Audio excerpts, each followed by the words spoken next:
An unabridged recording of The Code of the Woosters by P.G. Wodehouse, narrated by Alexander Spencer. This book is copyrighted 1938 by P.G. Wodehouse. When last we touched base with Bertie Wooster in Right-Ho, Jeeves, he had, through trial and tribulation and much self-sacrifice, successfully arranged the engagement between his old pal Gussie Finknottle and Madeline Bassett. The actual marriage is now imminent, but before it comes off, pandemonium breaks out anew, and suddenly Bertie finds himself in an imbroglio to test the Wooster soul as it has seldom been tested before. But have faith, dear reader, and trust to Jeeves to uphold the Code of the Woosters. Chapter 1. I reached out a hand from under the blankets and rang the bell for Jeeves. "Good evening, Jeeves." "Good morning, sir." This surprised me. "Is it morning?" "Yes, sir." "Are you sure? Seems very dark outside." "There's a fog, sir. If you will recollect, we are now in autumn, season of mists and mellow fruitfulness." "Season of what?" "Mists, sir, and mellow fruitfulness." "Oh, yes, I see. Well, be that as it may, get me one of those braces of yours, will you?" "I have one in readiness, sir, in the icebox." He shimmered out, and I sat up in bed with that rather unpleasant feeling you get sometimes that you're going to die in about 5 minutes. On the previous night I'd given a little dinner at the Drones to Gussie Finknottle as a friendly send-off before his approaching nuptials with Madeline, only daughter of Sir Watkin Bassett, C.B.E. And these things take their toll. Indeed, just before Jeeves came in, I'd been dreaming that some bounder was driving spikes through my head, not just ordinary spikes, as used by Jael, the wife of Heber, but red-hot ones. He returned with the tissue restorer. I loosed it down the hatch, and after undergoing the passing discomfort, unavoidable when you drink Jeeves's patent morning revivers, of having the top of the skull fly up to the ceiling and the eyes shoot out of their sockets and rebound from the opposite wall like racket balls, felt better. It would have been overstating it to say that even now Bertram was back again in mid-season form, but I had at least slid into the convalescent class and was equal to a spot of conversation. "Ha!" I said, retrieving the eyeballs and replacing them in position. "Well, Jeeves, what goes on in the great world? Is that the paper you have there?" "No, sir. It's some literature from the Travel Bureau. I thought that you might care to glance at it." "Oh," I said. "You did you?" And there was a brief and, if that's the word I want, pregnant silence. I suppose that when two men of iron will live in close association with one another, there are bound to be occasional clashes, and one of these had recently popped up in the Wooster home. Jeeves was trying to get me to go on a round-the-world cruise, and I would have none of it. But in spite of my firm statements to this effect, scarcely a day passed without him bringing me a sheaf or nosegay of those illustrated folders which the Ho for the Open Spaces birds send out in the hope of drumming up custom. His whole attitude recalled irresistibly to the mind that of some assiduous hound who will persist in laying a dead rat on the drawing-room carpet, though repeatedly apprised by word and gesture that the market for same is sluggish or even non-existent. "Jeeves," I said, "this nuisance must now cease. Travel is highly educational, sir. I can't do with any more education. I was full up years ago. No, Jeeves, I know what's the matter with you. The old Viking strain of yours has come out again. You yearn for the tang of the salt breezes. You see yourself walking the deck in a yachting cap. Possibly someone's been telling you about the dancing girls of Bali. I understand, and I sympathize, but not for me. I refuse to be decanted into any blasted ocean-going liner and lugged off round the world. Very good, sir. He spoke with a certain what's-it in his voice, and I could see that if not actually disgruntled, he was far from being gruntled, so I tactfully changed the subject. Well, Jeeves, it was quite a satisfactory binge last night. Indeed, sir. Oh, most. An excellent time was had by all. Gussie sent his regards. I appreciate the kind thought, sir. I trust Mr. Finknottle was in good spirits. Extraordinarily good, considering that the sands are running out, and that he will shortly have Sir Watkin Bassett for a father-in-law. Sooner him than me, Jeeves. Sooner him than me.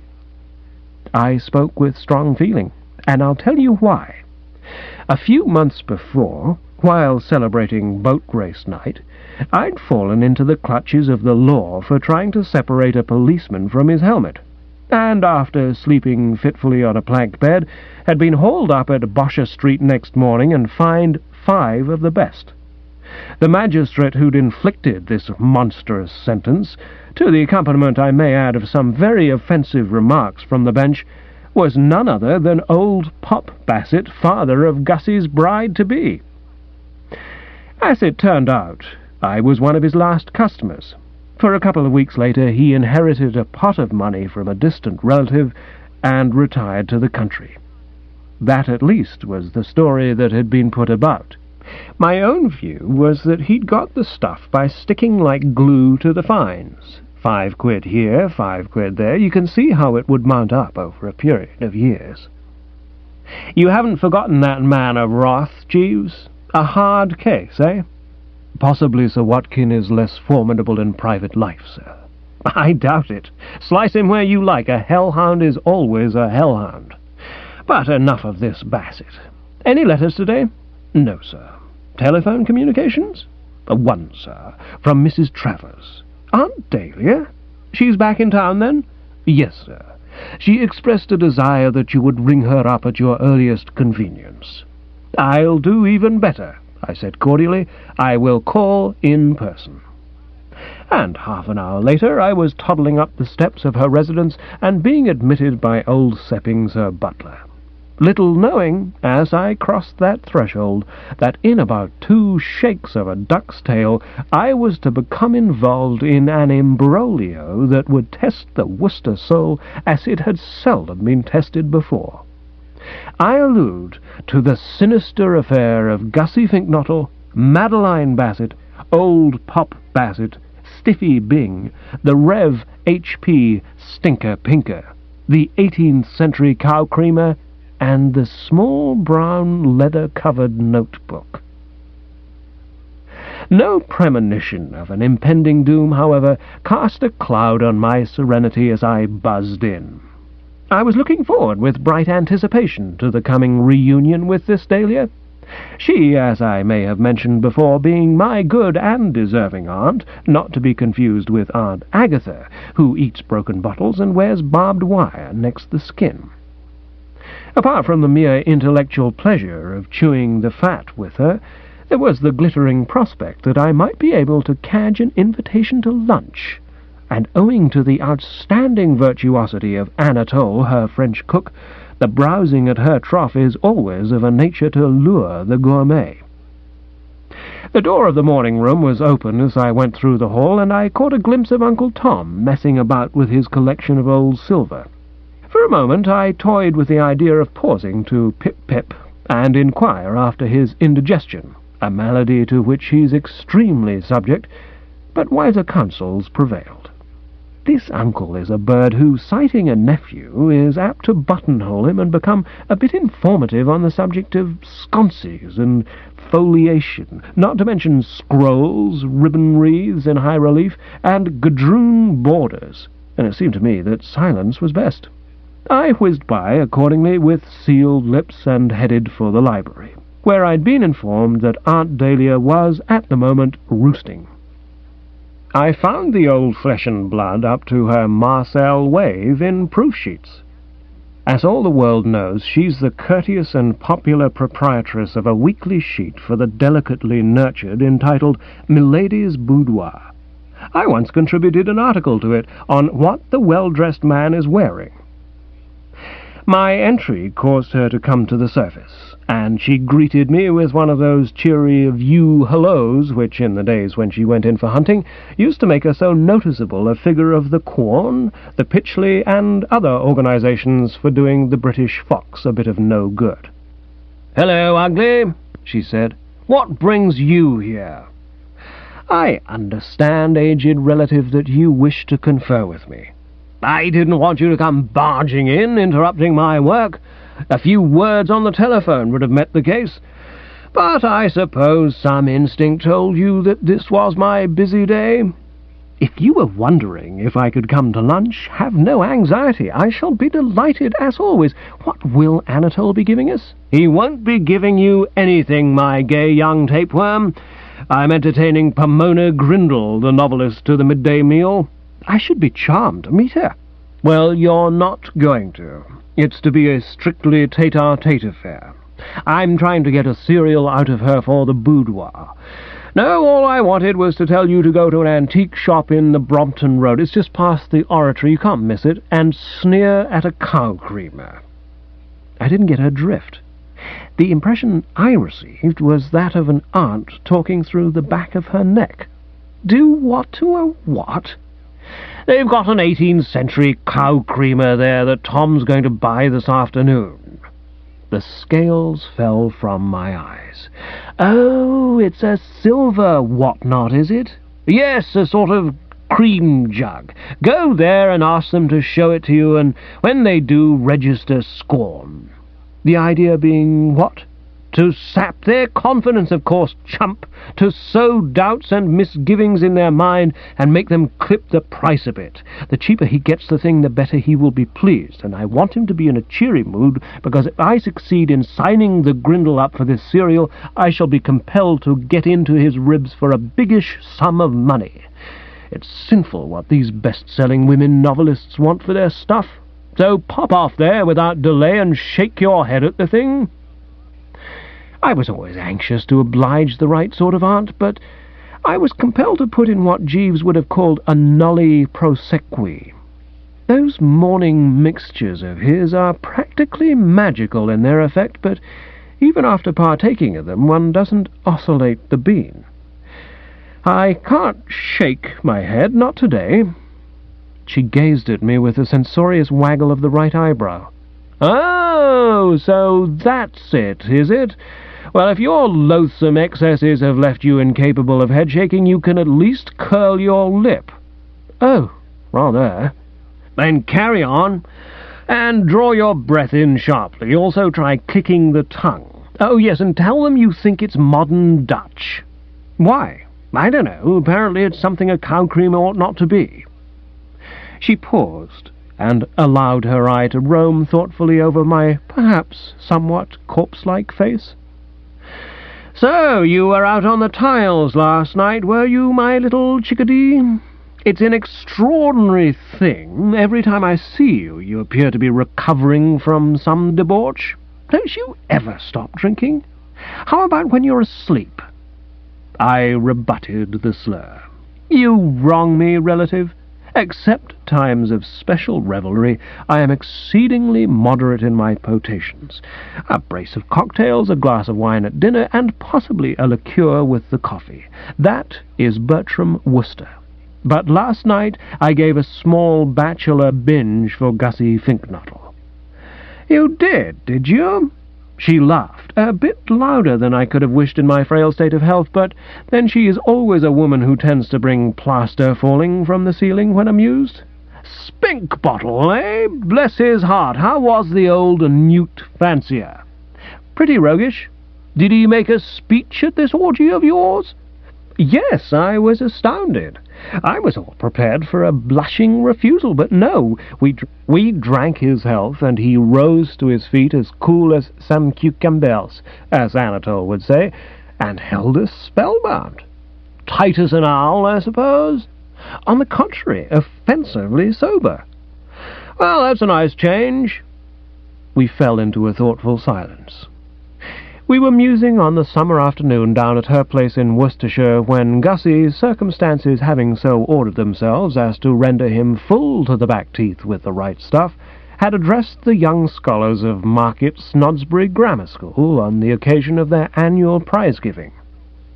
A thing I never know when I'm starting out to tell a story about a chap I've told a story about before is how much explanation to bung in at the outset. It's a problem you've got to look at from every angle. I mean to say, in the present case, if I take it for granted that my public knows all about Gussie Finknottle and just breeze ahead, those publicans who weren't hanging on my lips the first time are apt to be fogged. Whereas, if, before kicking off, I give about 8 volumes of the man's life and history, other bimbos who were so hanging will stifle yawns and murmur, "Old stuff, get on with it." I suppose the only thing to do is to put the salient facts as briefly as possible in the possession of the first gang, waving an apologetic hand at the second gang the while to indicate that they'd better let their attention wander for a minute or two, and that I'll be with them shortly. This Gussie, then, was a fish-faced pal of mine who, on reaching man's estate, had buried himself in the country and devoted himself entirely to the study of newts, keeping the little chaps in a glass tank and observing their habits with a sedulous eye. A confirmed recluse, you would have called him, if you'd happened to know the word, and you would have been right. By all the ruling of the form book, a less promising prospect for the whispering of tender words into shell-like ears and the subsequent purchase of platinum ring and license for wedding, it would have seemed impossible to discover in a month of Sundays. But love will find a way. Meeting Madeline Bassett one day and falling for her like a ton of bricks, he'd emerged from his retirement and started to woo, and after numerous vicissitudes had clicked and was slated at no distant date to don the sponge-bag trousers and gardenia for buttonhole and walk up the aisle with the ghastly girl. I call her a ghastly girl because she was a ghastly girl. The Woosters are chivalrous, but they can speak their minds. A droopy, soupy, sentimental exhibit with melting eyes and a cooing voice and the most extraordinary views on such things as stars and rabbits. I remember her telling me once that rabbits were gnomes in attendance on the fairy queen, and that the stars were God's daisy chain. Perfect rot, of course. They're nothing of the sort. Aunt Dahlia emitted a low, rumbling chuckle, for that speech of Gussie's down at Market Snodsbury has always been one of her happiest memories. Good old Spink Bottle! Where is he now? Staying at the Bassett's father's place, Totley Towers, Totley in the Wold, Gloss. He went back there this morning. They're having the wedding at the local church. Are you going to it? Definitely no. No, I suppose it would be too painful for you. You being in love with the girl? I stared. In love? With a female who thinks that every time a fairy blows its wee nose, a baby is born? Well, you were certainly engaged to her once. For about 5 minutes, yes, and through no fault of my own. My dear old relative, I said, nettled. You are perfectly well aware of the inside facts of that frightful affair. I winced. It was an incident in my career on which I did not care to dwell. Briefly, what had occurred was this. His nerves sapped by long association with newts, Gussie had shrunk from pleading his cause with Madeline Bassett, and had asked me to plead it for him. And when I did so, the fat-headed girl thought I was pleading mine, with the result that when, after that exhibition of his at the prize-giving, she handed Gussie the temporary mitten, she had attached herself to me, and I had had no option but to take the rap. I mean to say, if a girl has got it into her nut that a fellow loves her, and comes and tells him that she's returning her fiancé to store, and is now prepared to sign up with him, what can a chap do? Mercifully, things had been straightened out at the 11th hour by a reconciliation between the two pills, but the thought of my peril was one at which I still shuddered. I wasn't going to feel really easy in my mind till the parson had said, "Wilt thou, Augustus?" and Gussie had whispered a shy yes. "Well, if it's of any interest to you," said Aunt Dahlia, "I'm not proposing to attend that wedding myself. I disapprove of Sir Watkin Bassett and don't think he ought to be encouraged. There's one of the boys if you want one." "You know the old crumb, then?" I said, rather surprised, though of course it bore out what I often say, viz. That it's a small world. "Yes, I know him. He's a friend of Tom's. They both collect old silver and snarl at one another like wolves about it all the time. We had him staying at Brinkley last month. And would you care to hear how he repaid me for all the loving care I lavished on him while he was my guest? Sneaked round behind my back and tried to steal Anatole. No, that's what he did. Fortunately, Anatole proved staunch after I had doubled his wages." "Double them again," I said earnestly. "Keep on doubling them. Pour out money like water rather than lose that superb master of the roasts and hashes." I was visibly affected. The thought of Anatole, that peerless disher-up, coming within an ace of ceasing to operate at Brinkley Court, where I could always enjoy his output by inviting myself for a visit, and going off to serve under old Bassett, the last person in the world likely to set out a knife and fork for Bertram, had stirred me profoundly. "Yes," said Aunt Dahlia, her eyes smouldering as she brooded on the frightful thing, "that's the sort of horn-swoggling high-binder Sir Watkin Bassett is. You'd better warn Spinkbottle to watch out on the wedding day. The slightest relaxation of vigilance and the old thug will probably get away with his tie-pin in the vestry. And now," she said, reaching out for what had the appearance of being a thoughtful essay on the care of the baby in sickness and in health, "push off. I've got about 6 tons of proofs to correct. Oh, and give this to Jeeves when you see him. It's the Husband's Corner article. It's full of deep stuff about braid on the side of men's dress trousers, and I'd like him to vet it. For all I know, it may be red propaganda. And I can rely on you not to bungle that job. Tell me in your own words what it is you're supposed to do. Go to the antique shop in the Brompton Road, as you say, the Brompton Road, ask to see the cow creamer, and sneer. Right, buzz along, the door's behind you." It was with a light heart that I went out into the street and hailed a passing barouche. Many men, no doubt, might have been a bit sick at having their morning cut into in this fashion, but I was conscious only of pleasure at the thought that I had it in my power to perform this little act of kindness. Scratch Bertram Wooster, I often say, and you find a Boy Scout. The antique shop in the Brompton Road proved, as foreshadowed to be, an antique shop in the Brompton Road, and like all antique shops, except the swanky ones in the Bond Street neighbourhood, dingy outside and dark and smelly within. I don't know why it is, but the proprietors of these establishments always seem to be cooking some sort of stew in the back room. "I say," I began entering, then paused as I perceived that the bloke in charge was attending on 2 other customers. "Oh, sorry," I was about to add, to convey the idea that I had horned in inadvertently, when the words froze on my lips.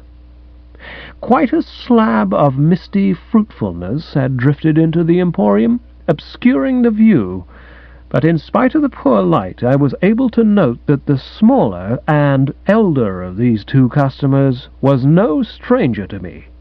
It was old Pop Bassett in person, himself, not a picture.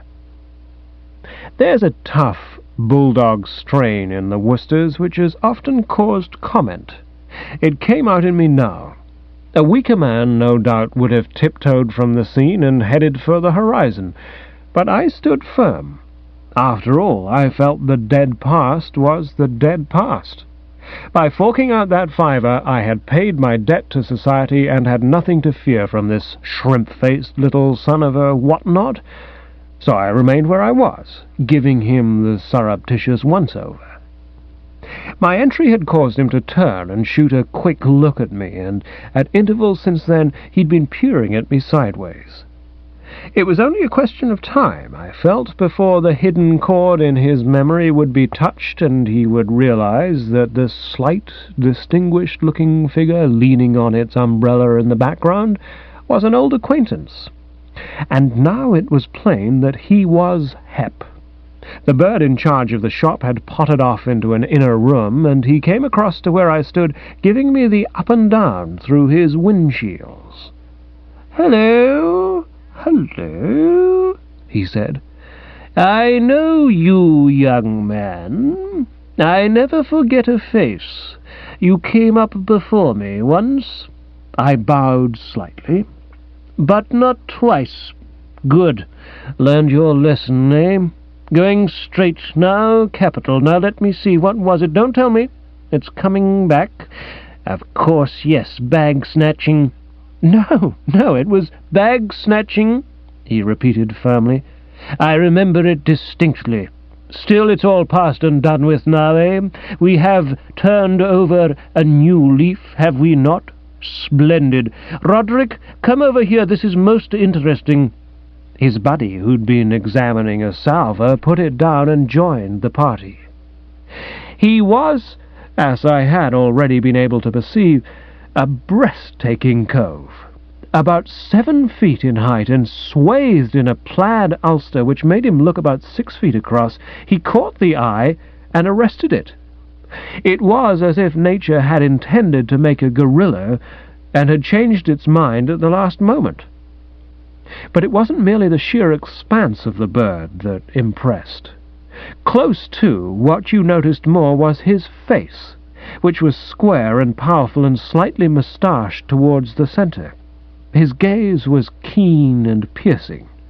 I don't know if you've ever seen those pictures in the papers of dictators with tilted chins and blazing eyes inflaming the populace with fiery words on the occasion of the opening of a new skittle alley, but that was what he reminded me of. "Roderick," said old Bassett, "I want you to meet this fellow. Here is a case which illustrates exactly what I have so often maintained, that prison life does not degrade, that it does not warp the character and prevent a man rising on stepping stones of his dead self to higher things." I recognized the gag, one of Jeeves's, and wondered where he could have heard it. "Look at this chap.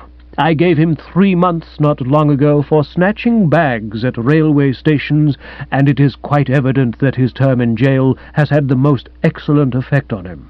He has reformed." "Oh, yes?" said the dictator. Granted that it wasn't quite, "Oh, yeah," I still didn't like the way he spoke. He was looking at me with a nasty sort of supercilious expression. I remember thinking that he would have been the ideal man to sneer at a cow creamer. "What makes you think he has reformed?" "Of course he's reformed. Look at him, well-groomed, well-dressed, a decent member of society. What his present walk in life is, I do not know, but it is perfectly obvious that he is no longer stealing bags. What are you doing now, young man?" "Stealing umbrellas, apparently," said the dictator. "I notice he's got yours."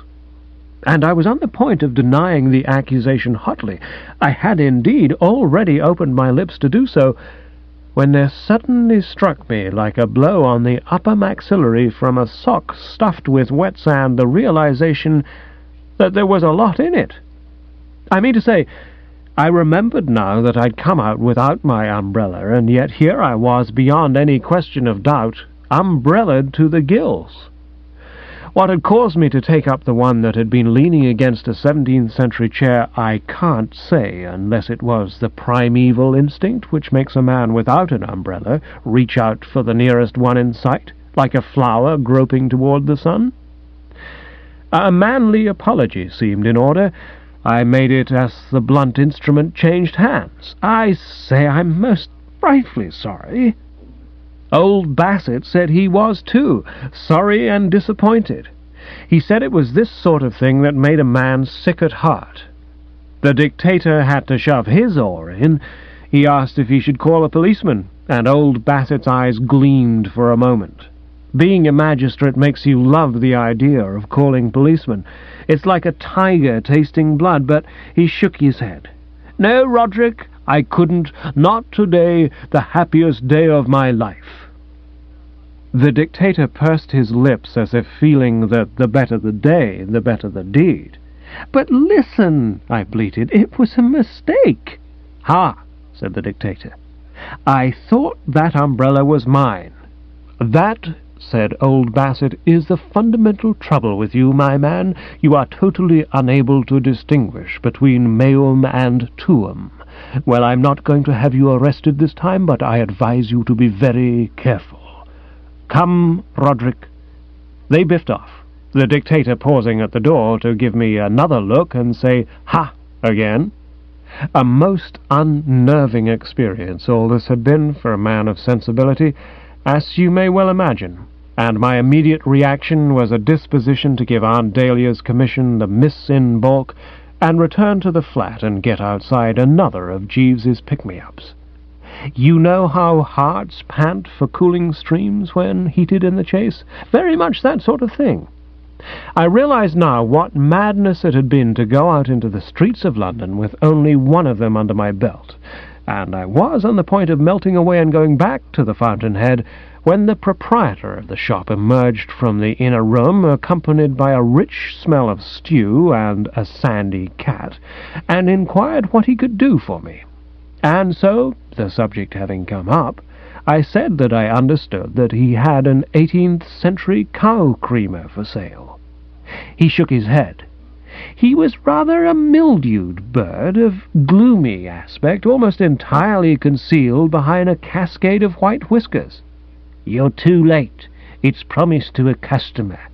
"Name of Travers?" "Nah." "Then that's all right.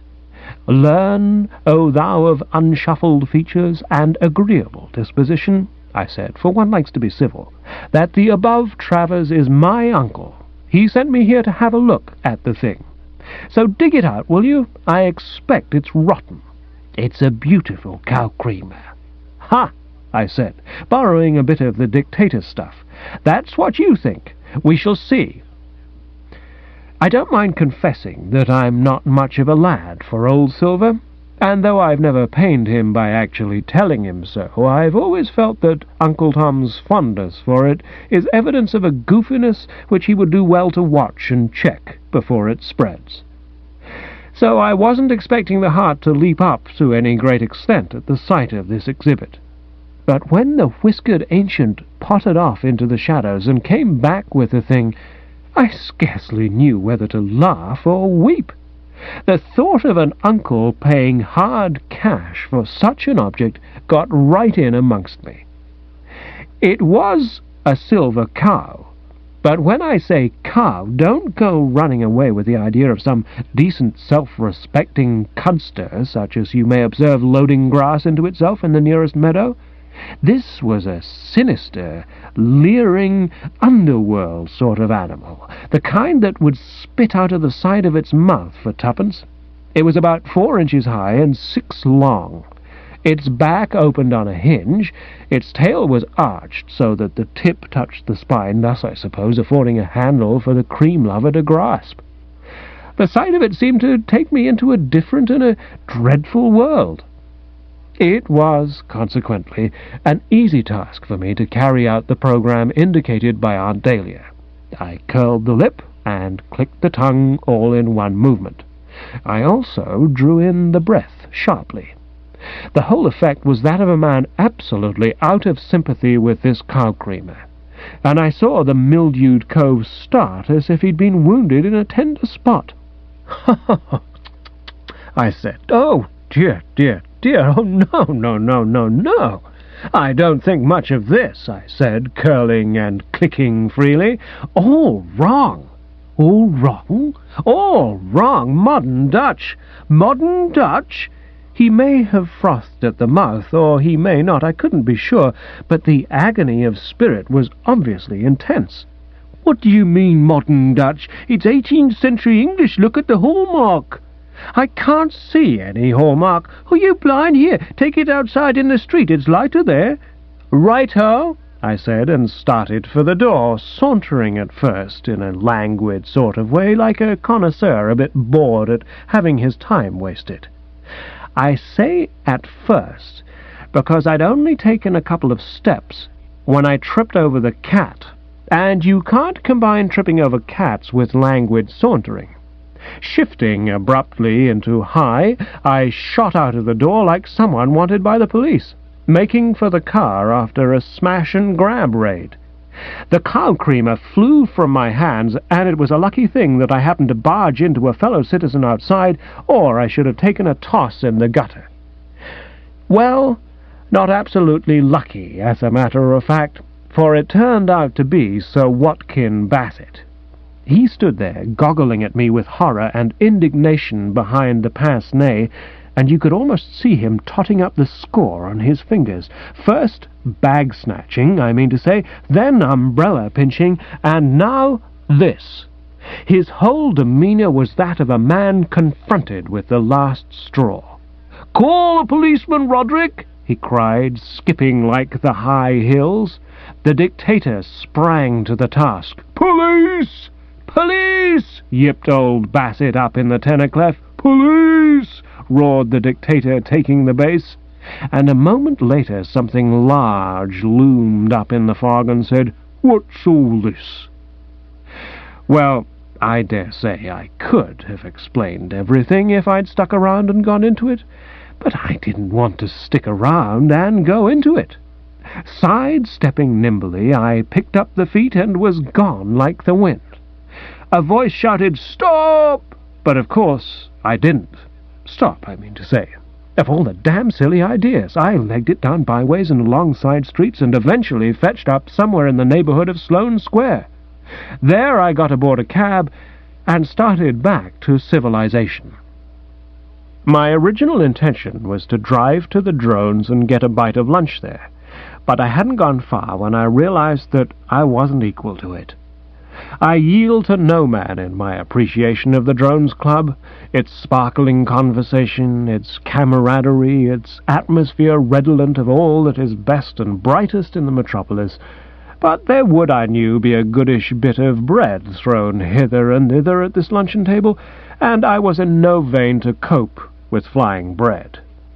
Changing my strategy in a flash, I told the man to take me to the nearest Turkish bath. It's always my practice to linger over a Turkish bee, and it was consequently getting late by the time I returned to the flat. I'd managed to put in 2 or 3 hours' sleep in my cubicle, and that, taken in conjunction with the healing flow of persp in the hot room and the plunge into the icy tank, had brought the roses back to my cheeks to no little extent. It was, indeed, practically with a merry tra-la-la on my lips that I latch-keyed my way in and made for the sitting-room. And the next moment my fizziness was turned off at the main by the sight of a pile of telegrams on the table. Chapter 2. I don't know if you were among the gang that followed the narrative of my earlier adventures with Gussie Fink-Nuttall. You may have been one of those who didn't happen to get around to it, but if you were, you'll recall that the dirty work on that occasion started with a tidal wave of telegrams, and you won't be surprised to learn that I found myself eyeing this mound of envelopes askance. Ever since then, telegrams in any quantity have always seemed to me to spell trouble. I had had the idea at first glance that there were about 20 of the beastly things, but a closer scrutiny revealed only 3. They'd all been dispatched from Totley in the Wold, and they all bore the same signature. They ran as follows. The first, Wooster, Berkeley Mansions, Berkeley Square, London. Come immediately. Serious rift, Madeline and self. Reply, Gussie. The second, surprised received no answer to my telegram saying come immediately, serious rift, Madeline and self. Reply, Gussie. And the third, I say, Bertie, why don't you answer my telegrams? Sent you 2 today saying come immediately, serious rift, Madeline and self. Unless you come earliest possible moment, prepared lend every effort effect reconciliation, wedding will be broken off. Reply, Gussie. I've said that sojourn of mine in the tea bath had done much to re-establish the mens sana in corpore whatnot. Perusal of these frightful communications brought about an instant relapse. My misgivings, I saw, had been well-founded.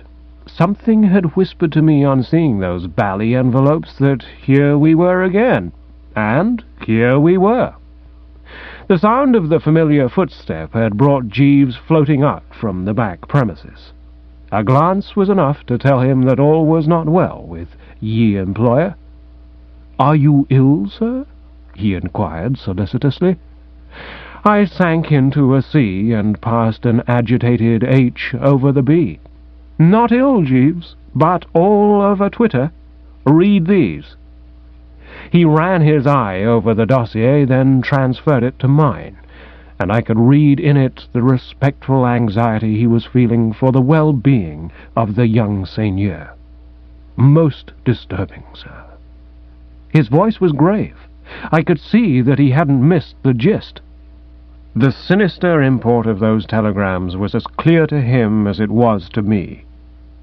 We do not, of course, discuss the matter, for to do so would rather come under the head of speaking lightly of a woman's name, but Jeeves is in full possession of the facts relating to the Bassett-Wooster mix-up, and thoroughly cognizant of the peril which threatens me from that quarter. There was no need to explain to him why I now lighted a feverish cigarette and hitched the lower jaw up with a visible effort. "What do you suppose has happened, Jeeves?" "It's difficult to hazard a conjecture, sir." "The wedding may be scratched," he says. "Why? That is what I ask myself." "Yes, sir." "And I have no doubt that that is what you ask yourself?" "Yes, sir." "Deep waters, Jeeves." "Extremely deep, sir." "The only thing we can say with any certainty is that, in some way, how we shall presumably learn later, Gussie has made an ass of himself again." I mused on Augustus Finknottle for a moment, recalling how he had always stood by himself in the chump class. The best judges had been saying it for years. Why, at our private school, where I'd first met him, he'd been known as Fathead, and that was in competition with fellows like Bingo Little, Freddie Widgeon, and myself. "What shall I do, Jeeves?" "I think it would be best to proceed to Totley Towers, sir." "But how can I? Old Bassett would sling me out the moment I arrived." "Possibly if you were to telegraph to Mr. Finknottle, sir, explaining your difficulty, he might have some solution to suggest." "This seems sound." I hastened out to the post office and wired as follows: "Finknottle, Totley Towers, Totley in the World." "Yes, that's all very well. You say come here immediately, but how dickens can I? You don't understand relations between Pop Bassett and self. These not such as to make him welcome visit Bertram. Would inevitably hurl out on ear and set dogs on. Useless suggest putting on false whiskers and pretending he fellow come inspect drains, as old blighter familiar with features, and would instantly detect imposture. What is to be done? What has happened? Why serious rift? What serious rift? How do you mean wedding broken off? Why, Dickens? What have you been doing to the girl? Reply, Bertie." The answer to this came during dinner. Wooster, Berkeley Mansions, Berkeley Square, London. See difficulty, but think can work it. In spite strained relations, still speaking terms Madeline. Am telling her have received urgent letter from you, pleading be allowed come here, expect invitation shortly, Gussie. And on the morrow, after a tossing on pillow night, I received a bag of 3. The first ran, "Have worked it, invitation dispatched. When you come, will you bring book entitled My Friends the Newts by Loretta Peabody, published Popgood and Grueley, get any bookshop, Gussie." The second, "Bertie, you old ass, I hear you're coming here, delighted as something very important want you do for me, Stiffy. The third, please come here if you wish, but oh, Bertie, is this wise? Will not it cause you needless pain seeing me, surely merely twisting knife wound, Madeline? Jeeves was bringing me the morning cup of tea when I read these missives, and I handed them to him in silence. He read them in same. I was able to imbibe about a fluid ounce of the hot and strengthening before he spoke. "I think that we should start at once, sir." "I suppose so. I will pack immediately. Would you wish me to call Mrs. Travers on the telephone?" "Why?" "She's rung up several times this morning." "Oh, then perhaps you'd better give her a buzz."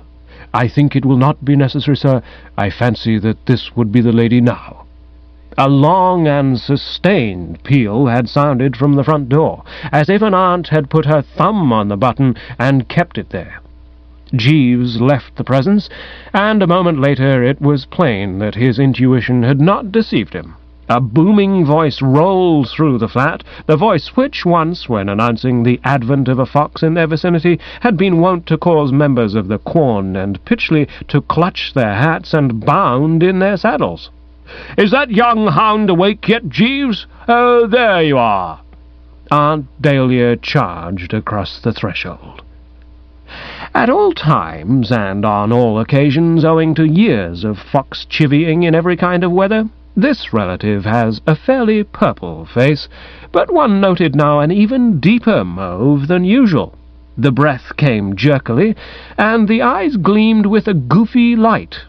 A man with far less penetration than Bertram Wooster would have been able to divine that there before him stood an aunt who'd got the pip about something. It was evident that information which she yearned to uncork was bubbling within her, but she postponed letting it go for a moment in order to reproach me for being in bed at such an hour. Sunk, as she termed it in her forthright way, in hoggish slumber. "Not sunk in hoggish slumber," I corrected. "I've been awake some little time. As a matter of fact, I was just about to partake of the morning meal. You will join me, I hope.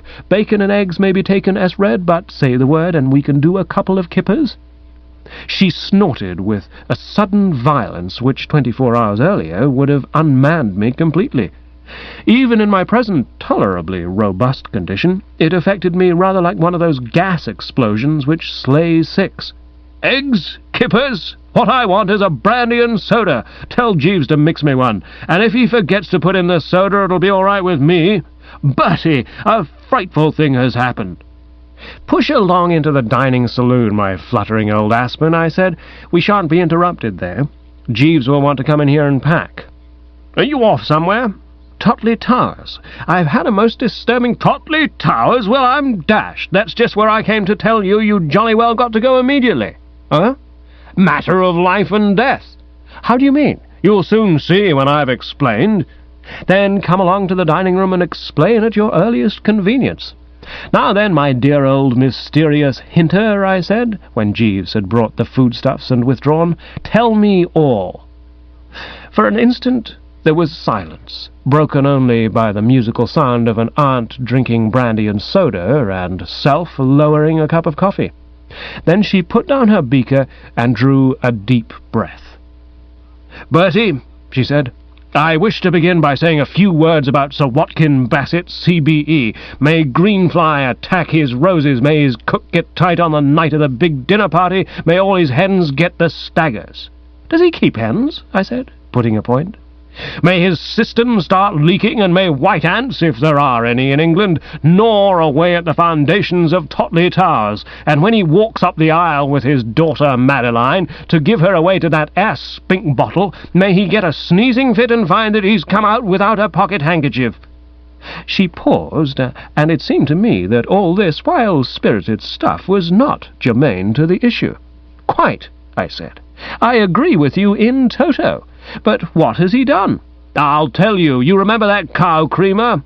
I dug into a fried egg, quivering a little. "Remember it? I shall never forget it. You'll scarcely believe this, Aunt Dahlia, but when I got to the shop, who should be there by the most amazing coincidence but this same Bassett? It wasn't a coincidence. He'd gone there to have a look at the thing to see if it was all Tom had said it was. For can you imagine such lunacy, Bertie? That chump of an uncle of yours had told the man about it. He might have known that the fiend would hatch some devilish plot for his undoing. And he did. Tom lunched with Sir Watkin Bassett at the latter's club yesterday. On the bill of fare was a cold lobster, and this Machiavelli sicked him unto it. I looked at her incredulously. "You aren't going to tell me," I said, astounded, for I was familiar with the intensely delicate and finely poised mechanism of his tummy, "that Uncle Tom ate lobster? After what happened last Christmas?" "At this man's instigation he appears to eat not only pounds of lobster, but forests of sliced cucumber as well. According to his story, which he was able to tell me this morning, he could only groan when he came home yesterday. He resisted at first. He was strong and resolute, but then circumstances were too much for him. Bassett's club, apparently, is one of those clubs where they have the cold dishes on a table in the middle of the room, so placed that wherever you sit you can't help seeing them." I nodded. "They do that at the Drones, too. Catsmeat Potter Purbright once hit the game pie from the far window 6 times with 6 consecutive rolls." "That was what caused poor old Tom's downfall. Bassett's lobster sales talk he might have been strong enough to ignore, but the sight of the thing was too much for him. He yielded, tucked in like a starving Eskimo, and at 6 o'clock I got a call from the hall porter asking me if I would send the car round to fetch away the remains, which had been discovered by a page boy writhing in a corner of the library. He arrived half an hour later, calling weakly for bicarbonate of soda. Bicarbonate of soda, my foot!" said Aunt Dahlia with a bitter, mirthless laugh. "He had to have 2 doctors and a stomach pump." "And in the meantime," I said, for I could see whither the tale was tending. "And in the meantime, of course, the fiend Bassett had nipped down and bought the cow creamer. The man had promised to hold it for Tom till 3 o'clock, but naturally when 3 o'clock came and he didn't turn up, and there was another customer clamouring for the thing, he let it go. So there you are. Bassett has the cow creamer and took it down to Totley last night." It was a sad story, of course, and one that bore out what I had so often felt about Pop Bassett, to wit, that a magistrate who could nick a fellow for £5, when a mere reprimand would more than have met the case, was capable of anything. But I couldn't see what she thought there was to be done about it. The whole situation seemed to me essentially one of those where you just clench the hands and roll the eyes mutely up to heaven and then start a new life and try to forget. I said as much while marmalading a slice of toast. She gazed at me in silence for a moment. "Oh, so that's how you feel, is it?" "I do, yes." "You admit, I hope, that by every moral law that cow creamer belongs to Tom?" "Oh, emphatically." "But you'd take this foul outrage lying down? You would allow this stick-up man to get away with a swag? Confronted with the spectacle of as raw a bit of underhanded skullduggery as has ever been perpetrated in a civilized country, you'd just sit tight and say, well, and do nothing?" I weighed this.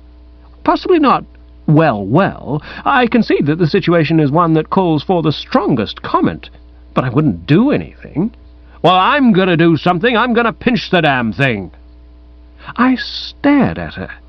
I uttered no verbal rebuke, but there was a distinct tut-tut in my gaze. Even though the provocation was, I admitted, severe, I couldn't approve of these strong-arm methods, and I was about to try to awaken her dormant conscience by asking her gently what the Quorn would think of these goings-on, or, for the matter of that, the Pitchley, when she added, "Or rather you are." I'd just lighted a cigarette as she spoke these words, and so, according to what they say in the advertisements, ought to have been nonchalant. But it must have been the wrong sort of cigarette, for I shot out of my chair as if somebody had shoved a bradawl through the seat. "Who? Me?" "That's right. See how it all fits in? You're going to stay at Totley. You'll have 100 excellent opportunities of getting your hooks on the thing." "But Dash it! And I must have it, because otherwise I shall never be able to dig a cheque out of Tom for that Pomona Grindle cereal. He simply won't be in the mood, and I signed the old girl up yesterday at a fabulous price, half the sum agreed upon to be paid in advance a week from current date. So snap into it, my lad. I can't see what you're making all this heavy weather about. It doesn't seem to be much to do for a loved aunt. It seems to me a dashed lot to do for a loved aunt, and I'm jolly well not going to dream— Oh, yes, you are, because you know what will happen if you don't. She paused significantly. You follow me, Watson? I was silent. She had no need to tell me what she meant. This was not the first time she had displayed the velvet hand beneath the iron glove, or rather the other way about, in this manner. For this ruthless relative has one all-powerful weapon which she holds constantly over my head like the sword of— what's the chap? Jeeves would know, and by means of which she can always bend me to her will, viz. the threat that if I don't kick in, she will bar me from her board and wipe Anatole's cooking from my lips. I shan't lightly forget the time when she placed sanctions on me for a whole month, right in the middle of the pheasant season, when this Superman is at his incomparable best. I made one last attempt to reason with her. But why does Uncle Tom want this frightful cow creamer? It's a ghastly object. He'd be far better without it. He doesn't think so. Well, there it is. Perform this simple, easy task for me, or guests at my dinner table will soon be saying, why is it that we never seem to see Bertie Wooster here any more? Bless my soul, what an amazing lunch that was that Anatole gave us yesterday. Superb is the only word. I don't wonder you're fond of his cooking. As you sometimes say, it melts in the mouth. I eyed her sternly. Aunt Dahlia, this is blackmail. Yes, isn't it? She said, and beetled off. I resumed my seat and ate a moody slice of cold bacon. Jeeves entered. The bags are packed, sir. Very good, Jeeves, I said. Then let us be starting. Man and boy, Jeeves, I said, breaking a thoughtful silence which had lasted for about 87 miles, I've been in some tough spots in my time, but this one wins the mottled oyster. We were bowling along in the old two-seater on our way to Totley Towers, self at the wheel, Jeeves at my side, the personal effects in the dicky. We'd got off round about 11:30, and the genial afternoon was now at its juiciest. It was one of those crisp, sunny, bracing days with a pleasant tang in the air, and had circumstances been different from what they were, I should no doubt have been feeling at the peak of my form, chatting gaily, waving to passing rustics, possibly even singing some light snatch. Unfortunately, however, if there was one thing circumstances weren't, it was different from what they were, and there was no suspicion of a song on the lips. The more I thought of what lay before me at these bally towers, the bowed downer did the heart become. The mottled oyster, I repeated. Sir? I frowned. The man was being discreet, and this was no time for discretion. Don't pretend you don't know all about it, Jeeves, I said coldly. You were in the next room throughout my interview with Aunt Dahlia, and her remarks must have been audible in Piccadilly. He dropped the mask. Well, yes, sir. I must confess that I did gather the substance of the conversation. Very well, then. You agree with me that the situation is a lulu? Certainly a somewhat sharp crisis in your affairs would appear to have been precipitated, sir. I drove on, brooding. If I had my life to live again, Jeeves, I would start it as an orphan, without any aunts. Don't they put aunts in Turkey in sacks and drop them in the Bosphorus? Odalisques, sir, I understand, not aunts. Well, why not aunts? Look at the trouble they cause in the world.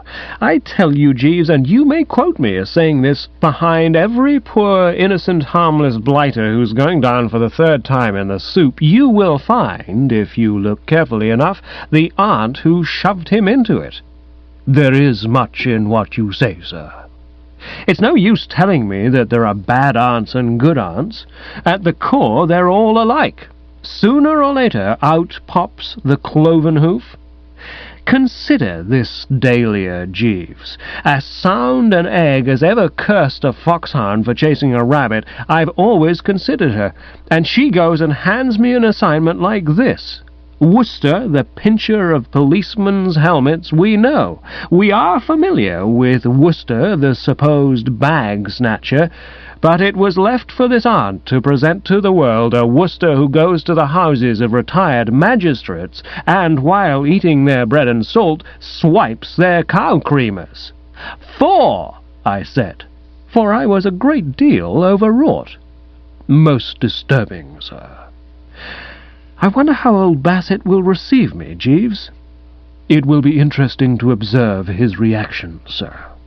He can't very well throw me out, I suppose, Miss Bassett having invited me. No, sir. On the other hand, he can, and I think he will, look at me over the top of his pince-nez and make rummy sniffing noises. The prospect is not an agreeable one. No, sir. I mean to say, even if this cow-creamer thing hadn't come up, conditions would be sticky. Yes, sir. Might I venture to inquire if it is your intention to endeavour to carry out Mrs. Travers' wishes? You can't fling the hands up in a passionate gesture when you're driving a car at 50 miles an hour. Otherwise, I should have done so. That is the problem which is torturing me, Jeeves. I can't make up my mind. You remember that fellow you mentioned to me once or twice who let something wait upon something? You know who I mean, the cat chap. Macbeth, sir, a character in a play of that name by the late William Shakespeare. He was described as letting I dare not wait upon I would, like the poor cat in the adage. Well, that's how it is with me. I wobble and I vacillate, if that's the word. Perfectly, sir. I think of being barred from those menus of Anatoles, and I say to myself that I will take a pop. Then I reflect that my name at Totley Towers is already mud, and that old Bassett is firmly convinced that I'm a combination of Raffles and a pea and thimble man, and steal everything I come upon that isn't nailed down. Sir? Didn't I tell you about that? I had another encounter with him yesterday, the worst to date. He now looks upon me as the dregs of the criminal world, if not public enemy number 1, certainly number 2 or 3.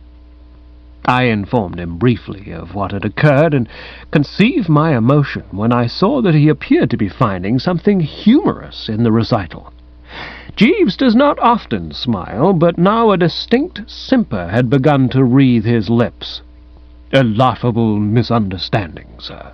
Laughable, Jeeves! He saw that his mirth had been ill-timed. He reassembled the features, ironing out the smile. I beg your pardon, sir. I should have said disturbing. Quite. It must have been exceedingly trying meeting Sir Watkin in such circumstances. Yes, and it's going to be a dashed sight more trying if he catches me pinching his cow-creamer. I keep seeing a vision of him doing it. I quite understand, sir. And thus the native hue of resolution is cickled o'er with the pale cast of thought, and enterprises of great pith and moment in this regard their currents turn awry, and lose the name of action. Exactly. You take the words right out of my mouth. I drove on, brooding more than ever. And here's another point that presents itself, Jeeves. Even if I want to steal cow-creamers, how am I going to find the time? It isn't a thing you can just take in your stride. You have to plan and plot and lay schemes, and I shall need every ounce of concentration for this business of Gussie's. Exactly, sir. One appreciates the difficulty. And, as if that wasn't enough to have on my mind, there's that telegram of Stiffy's. You remember the third telegram that came this morning? It was from Miss Stephanie Byng, Miss Bassett's cousin, who resides at Totley Towers. You've met her. She came to lunch at the flat a week or two ago. Smallish girl of about the tonnage of Jessie Matthews. Oh, yes, sir. I remember Miss Byng, a charming young lady. Quite. But what does she want me to do for her? That's the question. Probably something completely unfit for human consumption. So I've got that to worry about, too. What a life! Yes, sir. Still, stiff upper lip, I suppose, Jeeves, what? Precisely, sir. During these exchanges we'd been breezing along at a fairish pace, and I hadn't failed to note that on a signpost which we'd passed some little while back there'd been inscribed the words, "Totley in the Wold, 8 miles." There now appeared before us through the trees a stately home of E. I braked the car. Journey's end, Jeeves? So I should be disposed to imagine, sir. And so it proved. Having turned in at the gateway and fetched up at the front door, we were informed by the butler that this was indeed the lair of Sir Watkin Bassett. "Child Roland to the dark tower came, sir?"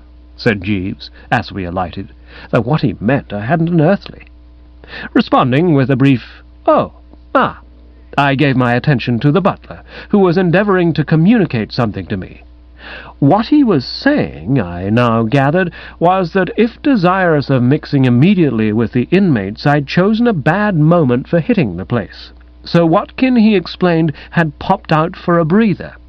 "I fancy he's somewhere in the grounds with Mr. Roderick Spode." I started. After that affair at the antique shop, the name Roderick was, as you may imagine, rather deeply graven on my heart. Roderick Spode? A big chap with small moustache and the sort of eye that can open an oyster at 60 paces? "Yes, sir. He arrived yesterday with Sir Watkin from London. They went out shortly after lunch, and Miss Madeline, I believe, is at home, but it may take some little time to locate her." "How about Mr. Finknottle?" "I think he's gone for a walk, sir." "Oh, well, righto, then I'll just potter about a bit." I was glad of the chance of being alone for a while, for I wished to brood. I strolled off along the terrace, doing so. The news that Roderick Spode was on the premises had shaken me a good deal. I'd supposed him to be some mere club acquaintance of old Bassett's who confined his activities exclusively to the metropolis, and his presence at the Towers rendered the prospect of trying to carry out Aunt Dahlia's commission, always one calculated to unnerve the stoutest, twice as intimidating as it had been before, when I'd supposed that I should be under the personal eye of Sir Watkin alone.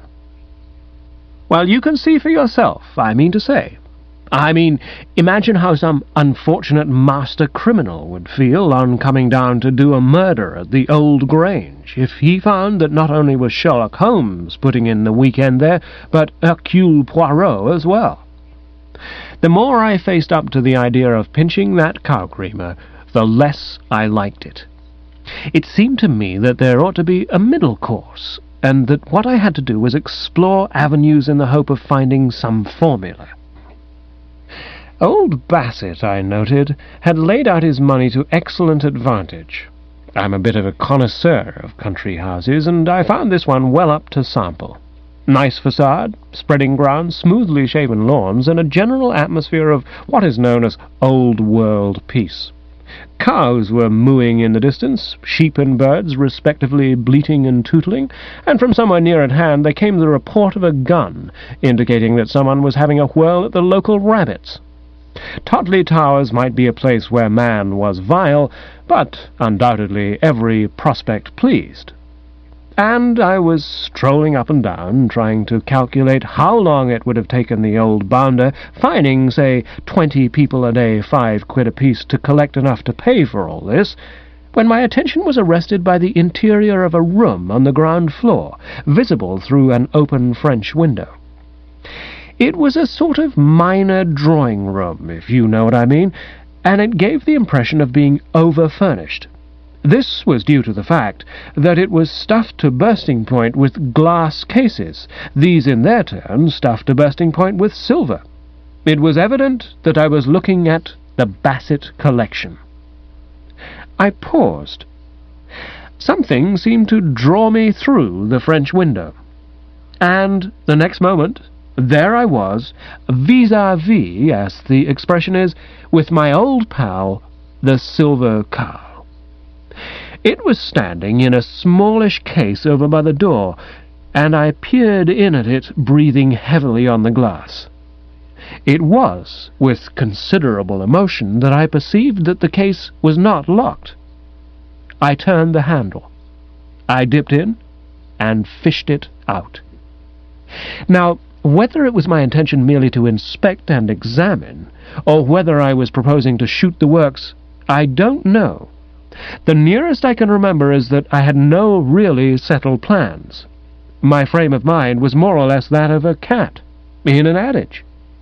However, I was not accorded leisure to review my emotions in what Jeeves would call the final analysis, for at this point a voice behind me said, "Hands up!"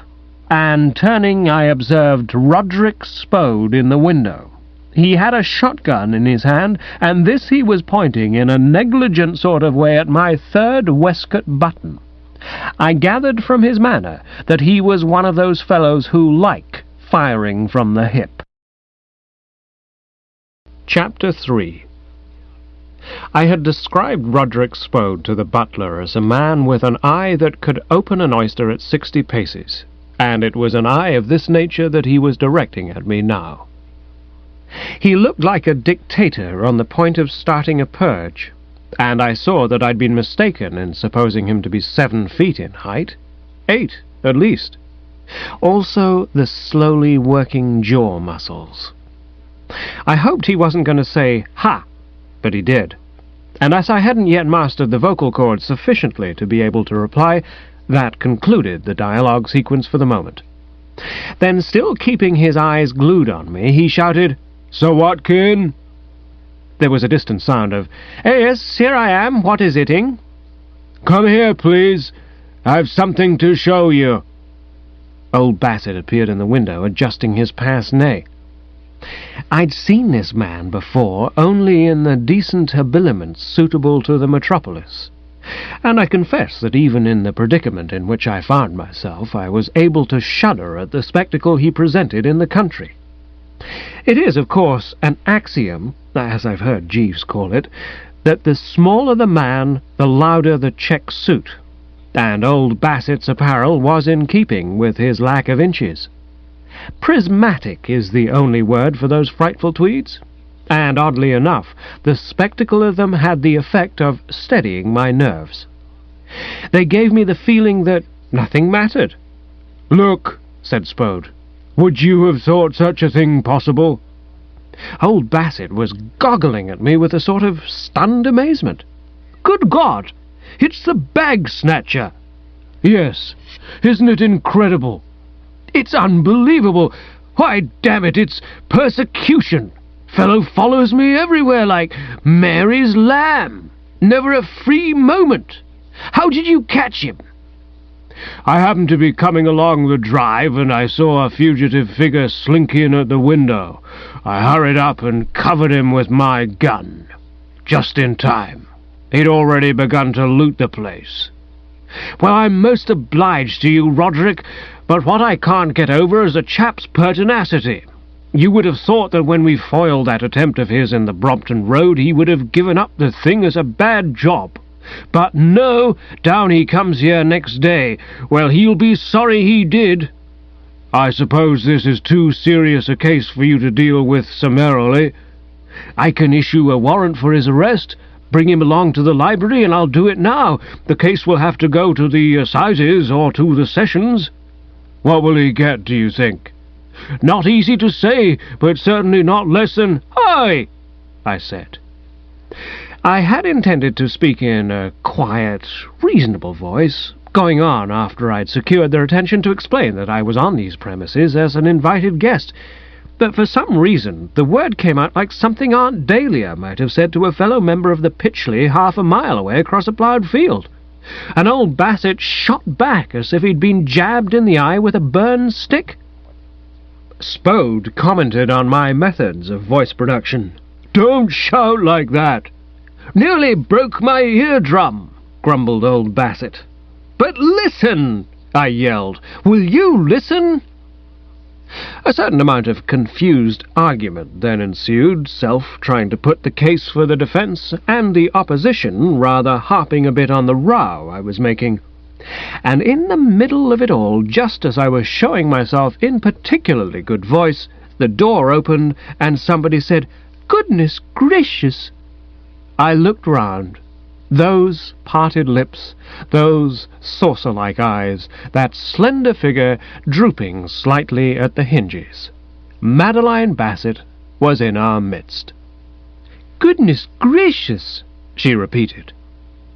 I can well imagine that a casual observer, if I'd confided to him my qualms at the idea of being married to this girl, would have raised his eyebrows and been at a loss to understand. "Bertie," he'd probably have said, "you don't know what's good for you," adding possibly that he wished he had half my complaint. For Madeline Bassett was undeniably of attractive exterior, slim, svelte, if that's the word, and bountifully equipped with golden hair and all the fixings. But where the casual observer would have been making his bloomer was in overlooking that squashy soupiness of hers, that subtle air she had of being on the point of talking baby talk. It was that froze the blood. She was definitely the sort of girl who puts her hands over a husband's eyes as he's crawling into breakfast with a morning head and says, "Guess who?" I once stayed at the residence of a newly married pal of mine, and his bride had carved in large letters over the fireplace in the drawing-room, where it was impossible to miss it, the legend, "Two lovers built this nest."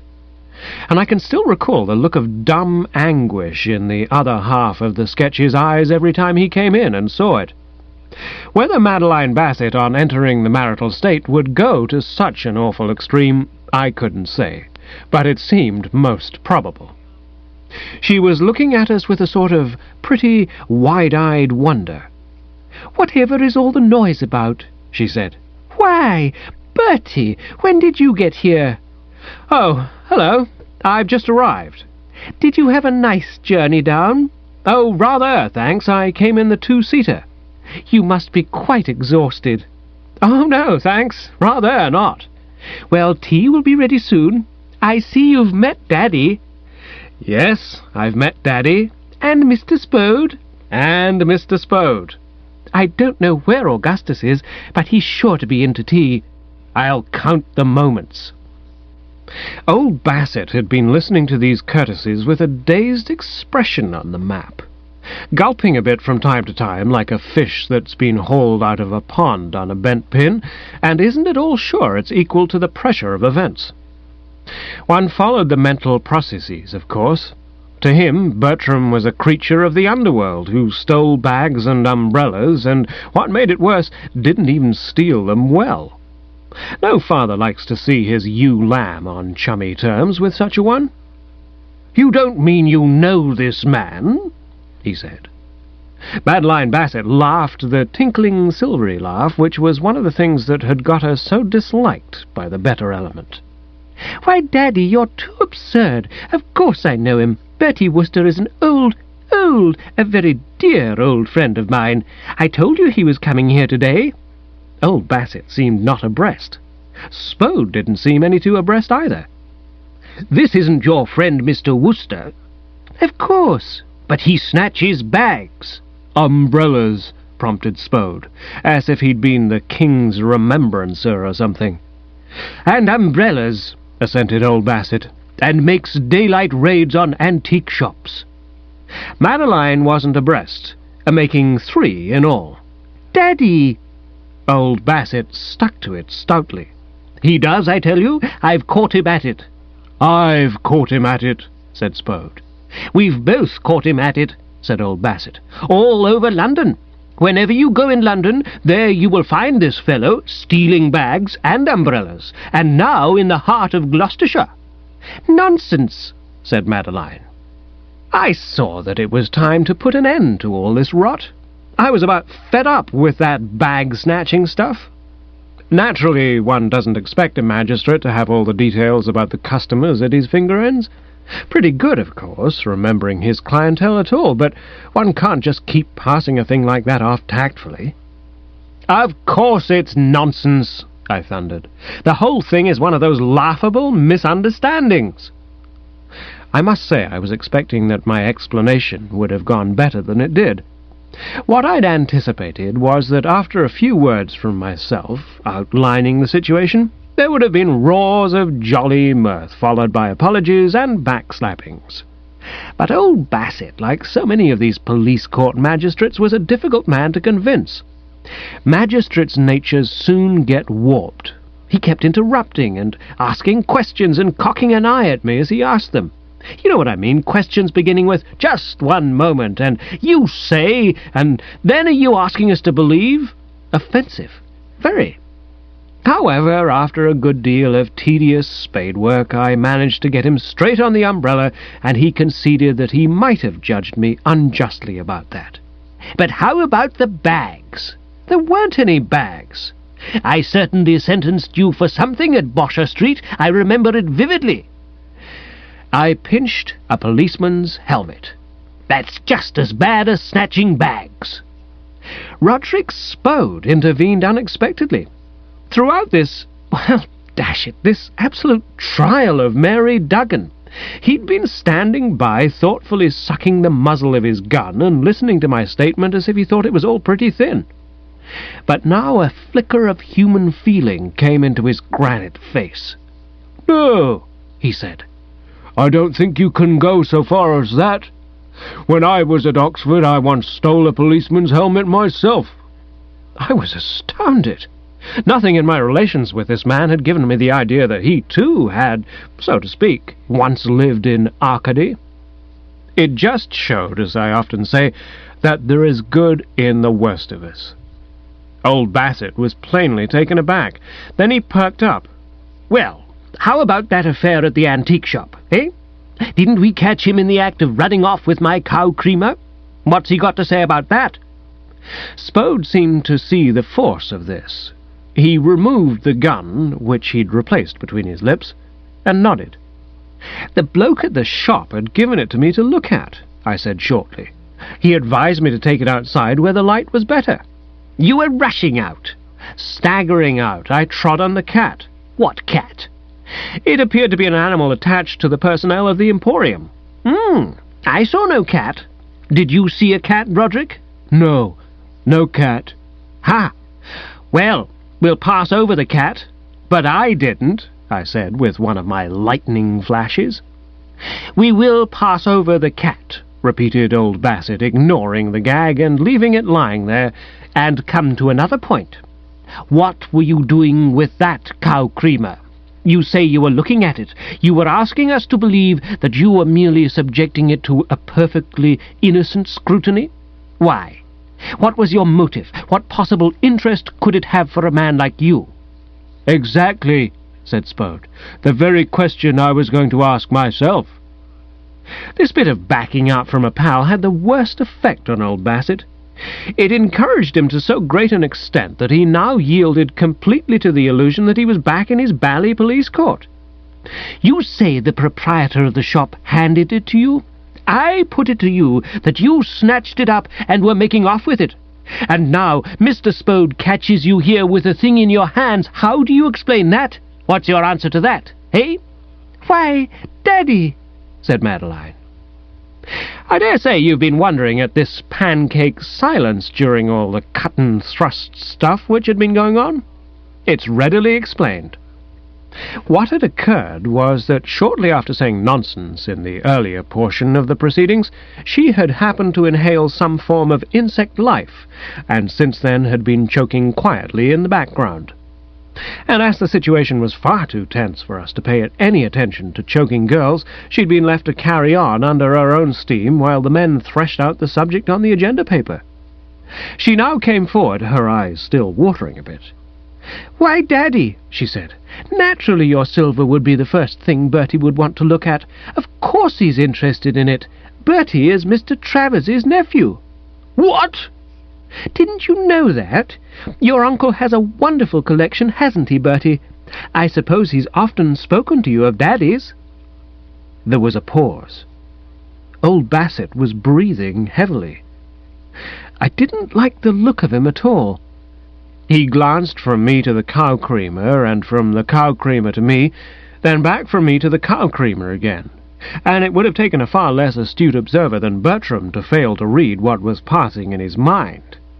If ever I saw a bimbo engaged in putting two and two together, that bimbo was Sir Watkin Bassett. "Oh," he said. Just that, nothing more, but it was enough. "I say," I said, "could I send a telegram?" "You can telephone it from the library," said Madeline. "I'll take you there." She conducted me to the instrument and left me, saying that she'd be waiting in the hall when I'd finished. I leaped at it, established connection with the post office, and after a brief conversation with what appeared to be the village idiot, telephoned as follows. "Mrs. Travers, 47 Charles Street, Berkeley Square, London." I paused for a moment, assembling the ideas, then proceeded thus. "Deeply regret. Quite impossible. Carry out assignment Ray you-know-what. Atmosphere one of keenest suspicion, and any sort of action instantly fatal. You ought to have seen old Bassett's eye just now on learning of blood relationship of self and Uncle Tom, like ambassador finding veiled woman snooping round safe containing secret treaty. Sorry and all that, but nothing doing. Love, Bertie." She was standing by the barometer, which, if it had had an ounce of sense in its head, would have been pointing to stormy instead of set fair. And as I hove alongside, she turned and gazed at me with a tender goggle which sent a thrill of dread creeping down the Wooster spine. The thought that there stood one who was on distant terms with Gussie and might ere long return the ring and presents afflicted me with a nameless horror.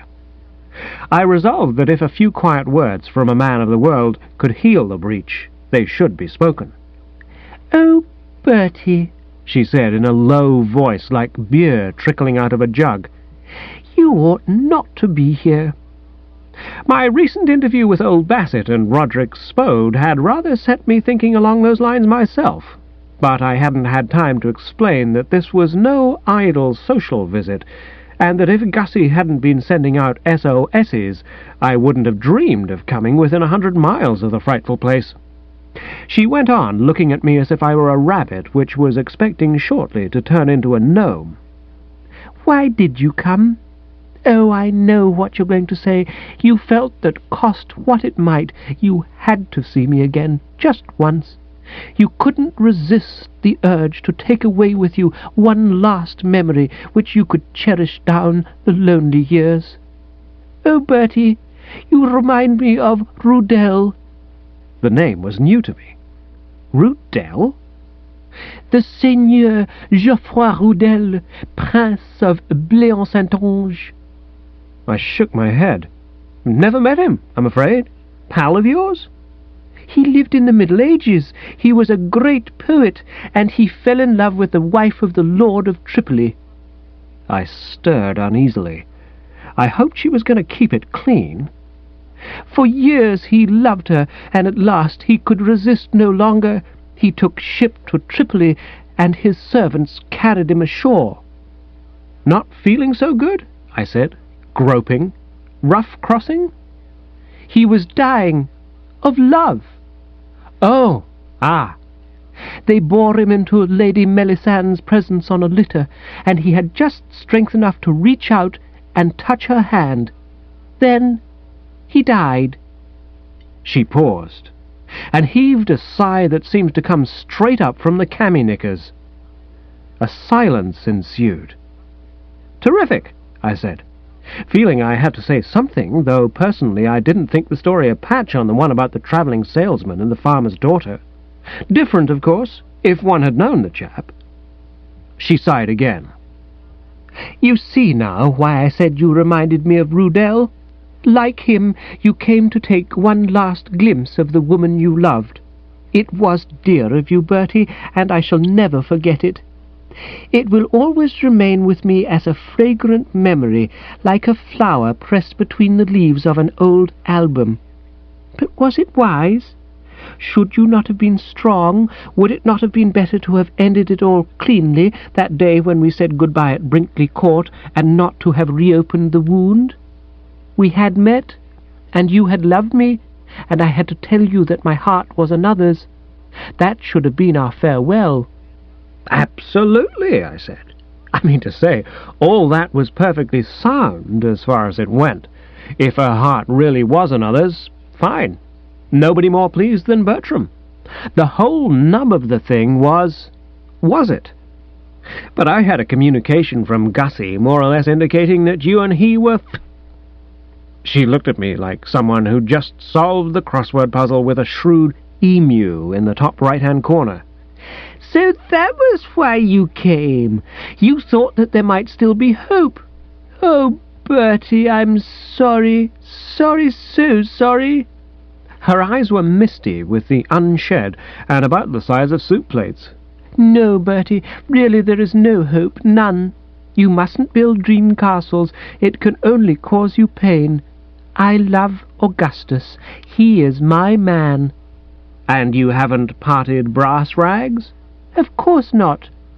"Then what did he mean by saying serious rift Madeline and self?" "Oh, that!" She laughed another tinkling, silvery one. "That was nothing. It was all too perfectly silly and ridiculous, just the teeniest, weeniest little misunderstanding. I thought I had found him flirting with my cousin Stephanie, and I was silly and jealous. But he explained everything this morning. He was only taking a fly out of her eye." I suppose I might legitimately have been a bit shirty on learning that I'd been hauled all the way down here for nothing, but I wasn't. I was amazingly braced. As I've indicated, that telegram of Gussie's had shaken me to my foundations, causing me to fear the worst. And now the all-clear had been blown, and I'd received absolute inside information straight from the horse's mouth that all was hotsy-totsy between this blister and himself. So, everything's all right, is it? "Everything. I've never loved Augustus more than I do now." "Haven't you, by Jove?" "Each moment I'm with him, his wonderful nature seems to open before me like some lovely flower." "Does it, egad?" "Every day I find myself discovering some new facet of his extraordinary character. For instance, you've seen him quite lately, have you not?" "Oh, rather. I gave him a dinner at the Drones only the night before last." "I wonder if you noticed any difference in him?" I threw my mind back to the binge in question. As far as I could recollect, Gussie had been the same fish-faced freak I'd always known. Difference? No, I don't think so. Of course, at that dinner I had the chance to observe him very closely, subject his character to the final analysis, if you know what I mean. He sat next to me, and we talked of this and that, but you know how it is when you're a host. You have all sorts of things to divert your attention. Keeping an eye on the waiters, trying to make the conversation general, heading Cat's Meat Potter Purbright off from giving his imitation of Beatrice Lilly, 100 little duties. But he seemed to me much the same. What sort of difference? An improvement, if such a thing were possible. Have you not sometimes felt in the past, Bertie, that if Augustus had a fault it was a tendency to be a little timid?" I saw what she meant. Yes, of course, definitely. I remembered something Jeeves had once called Gussie. A sensitive plant, what? Exactly. You know your Shelley, Bertie. Oh, am I? That's what I've always thought him, a sensitive plant, hardly fit for the rough and tumble of life. But recently, in the last week in fact, he's shown, together with that wonderful dreamy sweetness of his, a force of character which I hadn't suspected that he possessed. He seems completely to have lost his diffidence. By Jove, yes, I said, remembering. That's right. Do you know, he actually made a speech at that dinner of mine? and a most admirable one. And what's more—" I paused. I'd been on the point of saying that what was more, he'd made it from start to finish on orange juice, and not, as had been the case at the Market Snodsbury prize-giving, with about 3 quarts of mixed alcoholic stimulants lapping about inside him. And I saw that the statement might be injudicious. That Market Snodsbury exhibition on the part of the adored object was, no doubt, something which he was trying to forget. "Why, only this morning," she said, "he spoke to Roderick Spode quite sharply." "He did?" "Yes. They were arguing about something, and Augustus told him to go and boil his head." "Well, well," I said. Naturally, I didn't believe it for a moment. Well, I mean to say, Roderick Spode, a chap who even in repose would have made an all-in wrestler pause and pick his words. The thing wasn't possible. I saw what had happened, of course. She was trying to give the boyfriend a build-up, and like all girls, was overdoing it. I've noticed the same thing in young wives, when they're trying to kid you that Herbert or George or whatever the name may be has hidden depths which the vapid and irreflective observer might overlook. Women never know when to stop on these occasions. I remember Mrs. Bingo Little once telling me, shortly after their marriage, that Bingo said poetic things to her about sunsets. His best friends being perfectly well aware, of course, that the old egg never noticed a sunset in his life, and that if he did by a fluke ever happen to do so, the only thing he would say about it would be that it reminded him of a slice of roast beef, cooked just right. However, you can't call a girl a liar, so, as I say, I said, "Well, well." "It was the one thing that was needed to make him perfect. Sometimes, Bertie, I ask myself if I'm worthy of so rare a soul." "Oh, I wouldn't ask yourself rot like that," I said heartily. "Of course you are." "It's sweet of you to say so." "Not a bit. You two fit like pork and beans. Anyone could see that it was a, ideal union. I've known Gussie since we were kids together, and I wish I had a bob for every time I've thought to myself that the girl for him was somebody just like you." "Really?" "Absolutely. And when I met you, I said, 'That's the bird. There she spouts.' When's the wedding to be?" "On the 23rd. "I'd make it earlier." "You think so?" "Definitely. Get it over and done with, and then you'll have it off your mind. You can't be married too soon to a chap like Gussie. Great chap, splendid chap, never met a chap I respected more. They don't often make them like Gussie, one of the fruitiest." She reached out and grabbed my hand and pressed it. Unpleasant, of course, but one has to take the rough with the smooth. "Ah, Bertie, always the soul of generosity." No, rather not. Just saying what I think. "It makes me so happy to feel that all this hasn't interfered with your affection for Augustus." "I should say not." "So many men in your position might have become embittered." "Silly asses." "But you're too fine for that. You can still say these wonderful things about him." "Oh, rather." "Dear Bertie." And on this cheery note we parted, she to go messing about on some domestic errand, I to head for the drawing-room and get a spot of tea. She herself, it appeared, did not take tea, being on a diet. And I had reached the drawing-room and was about to shove open the door, which was ajar, when from the other side there came a voice, and what it was saying was, "So kindly don't talk rot, Spode." There was no possibility of mistake as to whose voice it was. From his earliest years there's always been something distinctive and individual about Gussie's timbre, reminding the hearer partly of an escape of gas from a gas-pipe, and partly of a sheep calling to its young in the lambing season. Nor was there any possibility of mistake about what he had said. The words were precisely as I've stated, and to say that I was surprised would be to put it too weakly. I saw now that it was perfectly possible that there might be something, after all, in that wild story of Madeline Bassett's. I mean to say, an Augustus Finknottle who told Roderick Spode not to talk rot was an Augustus Finknottle who might quite well have told him to go and boil his head. I entered the room marvelling. Except for some sort of dim female abaft the teapot, who looked as if she might be a cousin by marriage or something of that order, only Sir Watkin Bassett, Roderick Spode, and Gussie were present. Gussie was straddling the hearthrug with his legs apart, warming himself at the blaze, which should, one would have said, have been reserved for the trouser seat of the master of the house. And I saw immediately what Madeline Bassett had meant when she said that he'd lost his diffidence. Even across the room one could see that, when it came to self-confidence, Mussolini could have taken his correspondence course.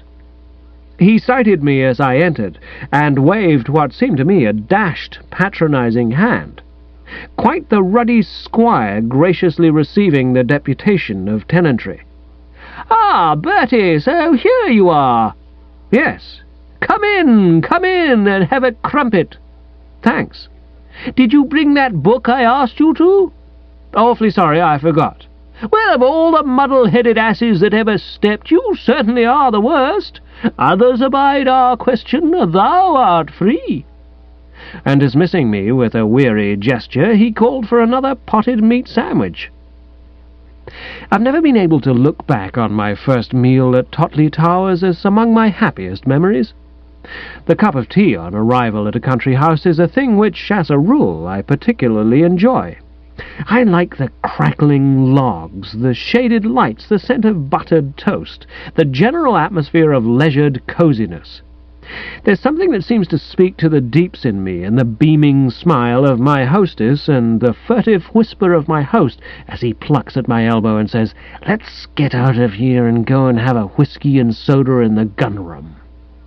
It's on such occasions as this, it's often been said, that you catch Bertram Wooster at his best. But now all sense of bien-être was destroyed by Gussie's peculiar manner.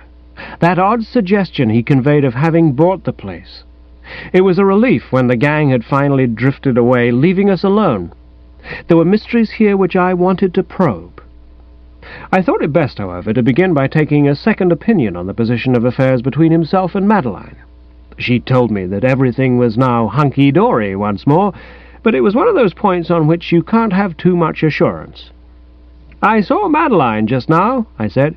"She tells me that you're sweetheart still. Correct?" "Quite correct. There was a little temporary coolness about my taking a fly out of Stephanie Bing's eye, and I got a bit panicked and wired you to come down. I thought you might possibly plead. However, no need for that now. I took a strong line and everything is all right. Still stay a day or two, of course, as you're here." "Thanks." "No doubt you'll be glad to see your aunt. She arrives tonight, I understand." I could make nothing of this. My Aunt Agatha, I knew, was in a nursing home with jaundice. I'd taken her flowers only a couple of days before. And naturally it couldn't be Aunt Dahlia, for she'd mentioned nothing to me about any plans for infesting Totley Towers. "Some mistake," I said. "No mistake at all. Madeline showed me the telegram that came from her this morning, asking if she could be put up for a day or two. It was dispatched from London, I noticed, so I suppose she's left Brinkley." I stared. "You aren't talking about my Aunt Dahlia?" "Of course I'm talking about your Aunt Dahlia." "You mean Aunt Dahlia is coming here tonight?" "Exactly." This was nasty news, and I found myself chewing the lower lip a bit in undisguised concern. This sudden decision to follow me to Totley Towers could mean only one thing, that Aunt Dahlia, thinking things over, had become mistrustful of my will to win, and had felt it best to come and stand over me and see that I didn't shirk the appointed task. And as I was fully resolved to shirk it, I could envisage some dirty weather ahead. Her attitude toward a recalcitrant nephew would, I feared, closely resemble that which in the old tally-ho days she'd been wont to adopt towards a hound which refused to go to cover. "Tell me," continued Gussie, "what sort of voice is she in these days? I ask because if she's going to make those hunting noises of hers at me during her visit, I shall be compelled to tick her off pretty sharply. I had enough of that sort of thing when I was staying at Brinkley." I would have liked to go on musing on the unpleasant situation which had arisen, but it seemed to me that I'd been given the cue to begin my probe. "What's happened to you, Gussie?" I said. "Eh? Since when have you been like this?" "I don't understand you." "Well, take an instance, saying you're going to tick Aunt Dahlia off. At Brinkley you cowered before her like a wet sock. And to take another instance, telling Spode not to talk rot. And by the way, what was he talking rot about?" "I forget.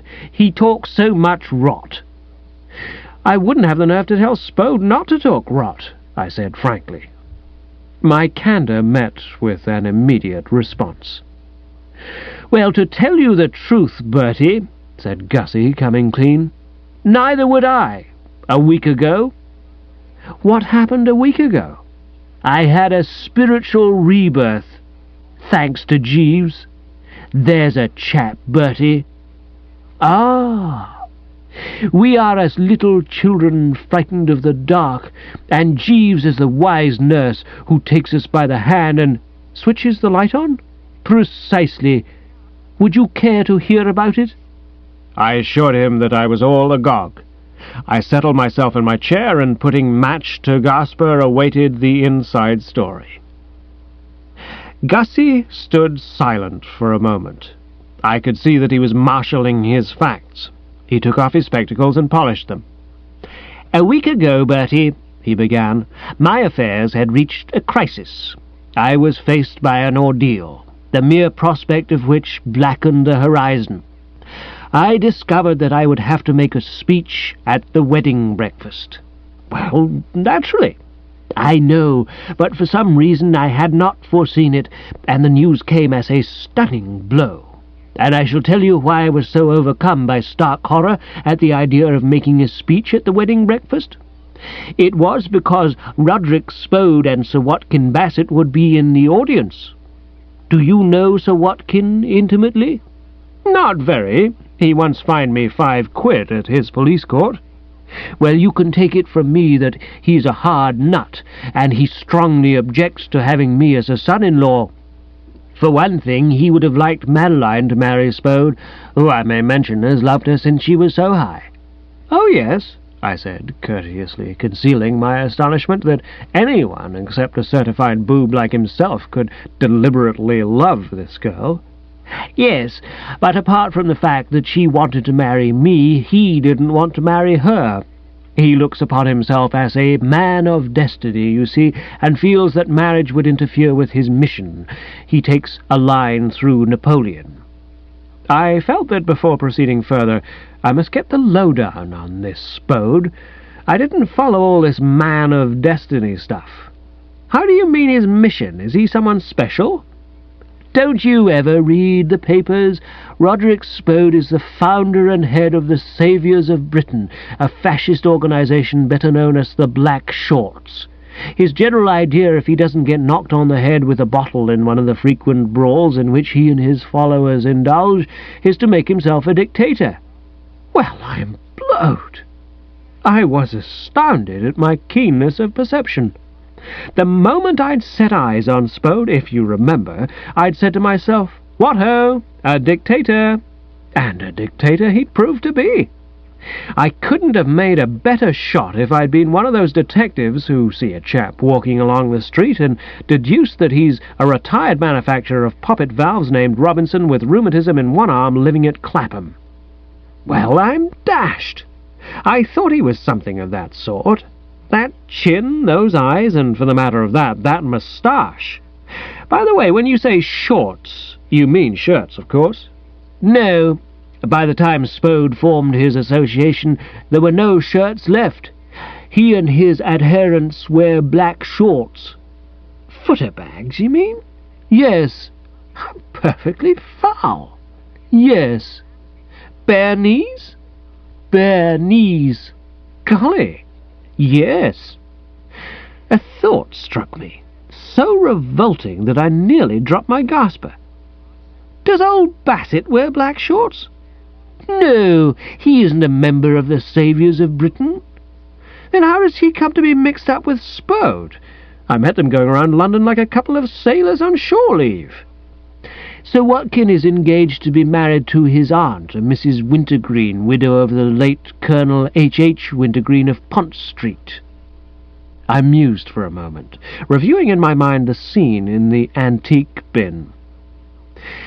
When you're standing in the dock with a magistrate looking at you over his pince-nez and talking about you as the prisoner Wooster, you have ample opportunity for drinking him in, and what had struck me principally about Sir Watkin Bassett that day at Bosher Street had been his peevishness.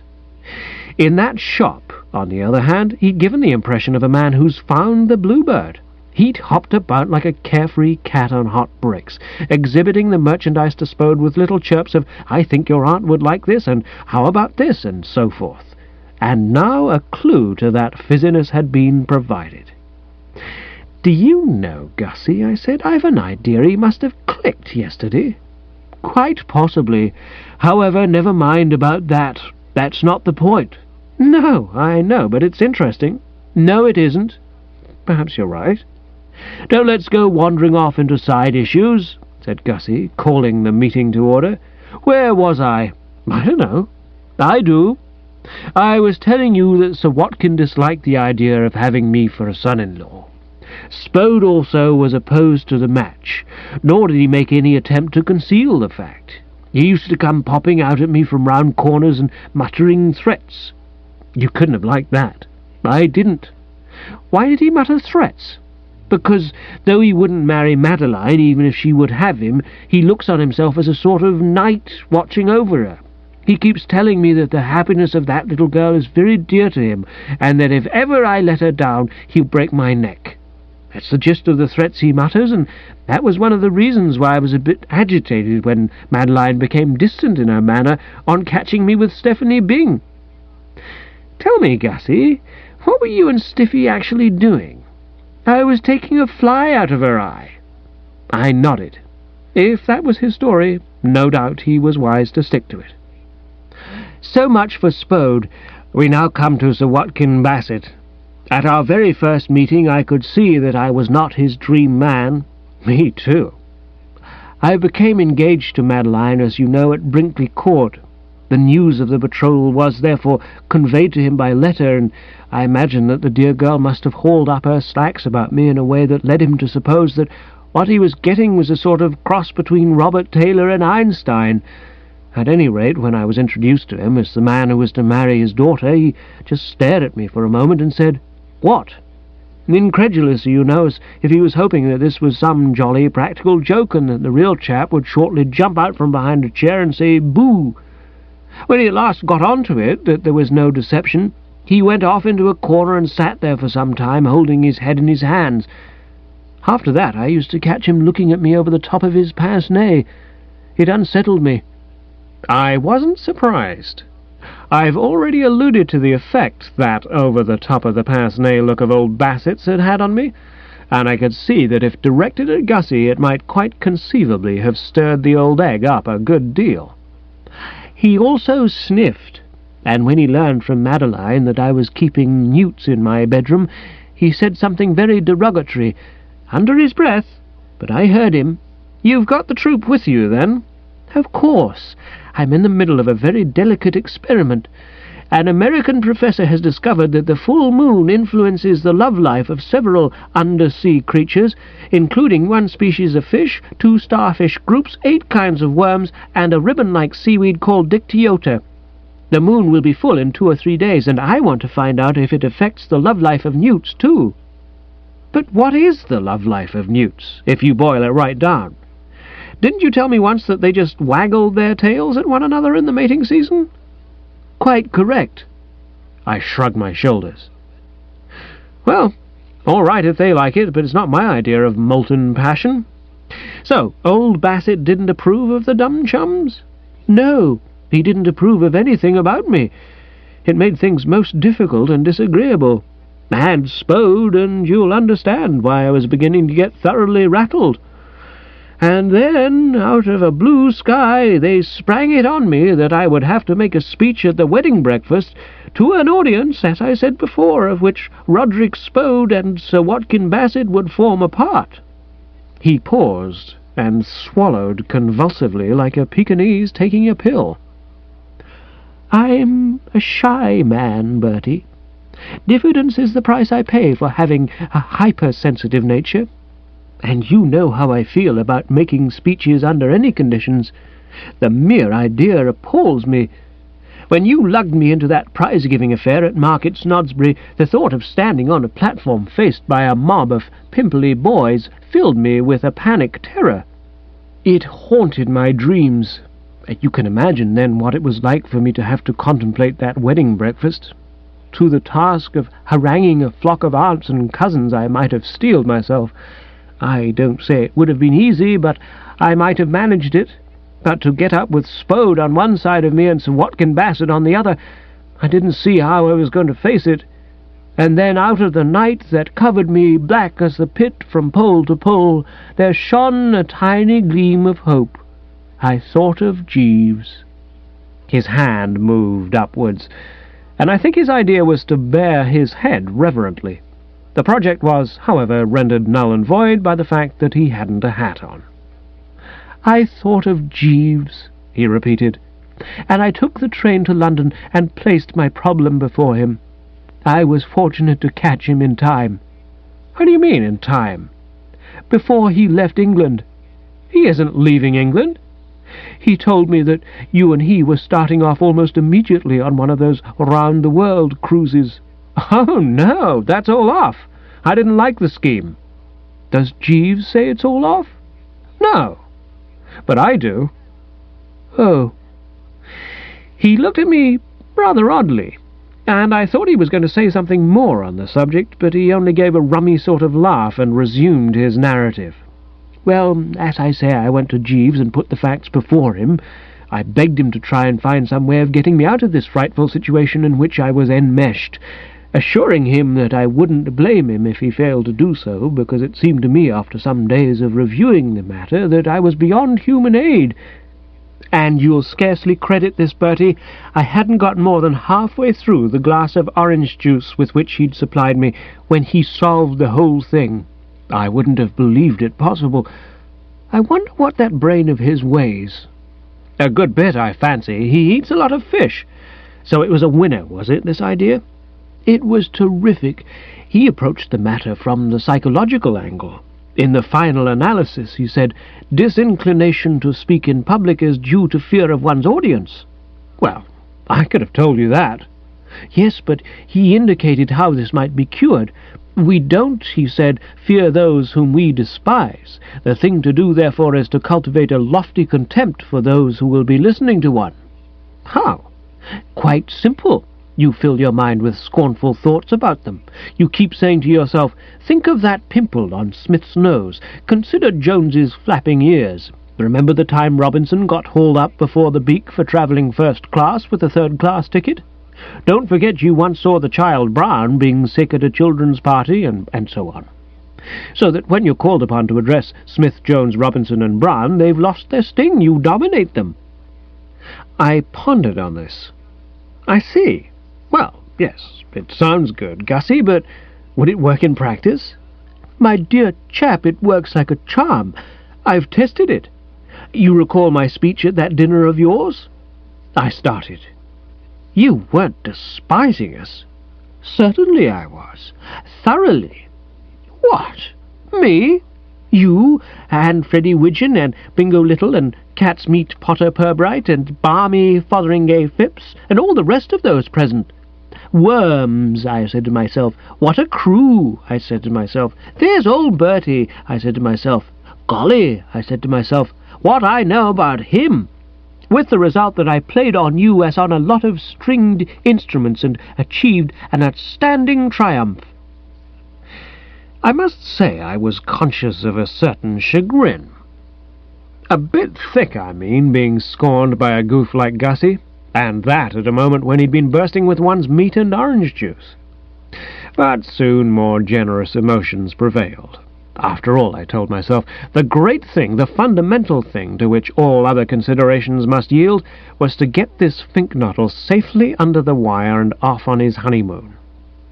And but for this advice of Jeeves's, the muttered threats of Roderick Spode and the combined sniffing and looking over the top of the pince-nez of Sir Watkin Bassett might well have been sufficient to destroy his morale entirely and cause him to cancel the wedding arrangements and go off hunting newts in Africa. "Well, yes," I said, "I see what you mean, but dash it, Gussie, conceding the fact that you might scorn balmy Fotheringay Phipps and cat's meat Potter Purbright and, stretching the possibilities a bit, me, you couldn't despise Spode." "Couldn't I?" He laughed, a light laugh. "I did it on my head, and Sir Watkin Bassett too. I tell you, Bertie, I approached this wedding breakfast without a tremor. I am gay, confident, debonair. There will be none of that blushing and stammering and twiddling the fingers and plucking at the tablecloth which you see in most bridegrooms on these occasions. I shall look these men in the eye and make them wilt. As for the aunts and cousins, I shall have them rolling in the aisles. The moment Jeeves spoke those words, I settled down to think of all the things about Roderick Spode and Sir Watkin Bassett which exposed them to the just contempt of their fellow men. I could tell you 50 things about Sir Watkin alone which would make you wonder how such a moral and physical blot on the English scene could have been tolerated all these years. I wrote them down in a notebook." "You wrote them down in a notebook?" "A small leather-covered notebook. I bought it in the village." I confess that I was a bit agitated. Even though he presumably kept it under lock and key, the mere existence of such a book made one uneasy. One didn't care to think what the upshot and outcome would be were it to fall into the wrong hands. A brochure like that would be dynamite. "Where do you keep it?" "In my breast pocket. Here it is." "Oh, no, it isn't." "That's funny," said Gussie. "I must have dropped it somewhere."